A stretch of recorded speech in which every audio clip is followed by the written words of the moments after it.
À l'extérieur, le gros œuvre se termine avec la restauration du perron. Les colonnes de marbre ont retrouvé leur lustre d'origine. La Villa Laurent, bâtie de pierre et de béton, témoigne des techniques de construction les plus innovantes en 1900. Mais c'est l'intérieur qui montre le mieux les goûts éclectiques du propriétaire. Le riche et fantasque Emmanuel Laurent en affiche la couleur dès le vestibule.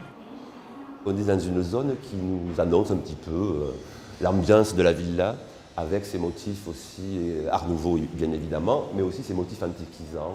Partout, des échafaudages disent l'ampleur de la tâche. Depuis plusieurs semaines, une équipe de restaurateurs italiens s'affaire sur les plafonds du rez-de-chaussée. C'est l'accumulation de ces détails qui crée la vibration du décor, en fait, je trouve. Oui, et on a mis en place en grande partie du projet sur la consolidation des enduits.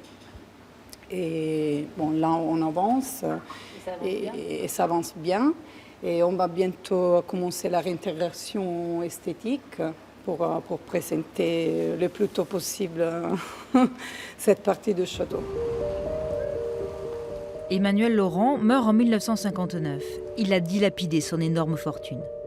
En 1994, quand la mairie achète sa demeure, elle tombe en ruine. 10 ans plus tard, l'agglo Méditerranée en prend la gestion.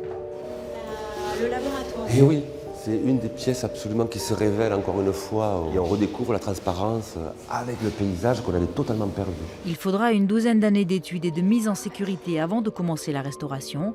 Un chantier de 10 millions d'euros. On redécouvre, même nous qui travaillons depuis des années, on redécouvre ce bâtiment tel que lui, il avait commandité aux architectes, aux ingénieurs, aux décorateurs, aux artistes qui ont travaillé, etc. Donc c'est vraiment une révélation totale d'un point de vue architectural et décoratif. Parmi les pièces emblématiques, la salle de bain en faïence et mosaïque, style Art Nouveau, avec sa baignoire piscine, et le bureau d'Emmanuel Laurent. Les meubles ont été retrouvés. Dans quelques mois, ils reprendront leur place. Et le Château Laurent, comme l'appellent les habitants, ouvrira ses portes. Le public pourra alors profiter à son tour du palais rêvé d'Emmanuel Laurent au bord de l'Hérault.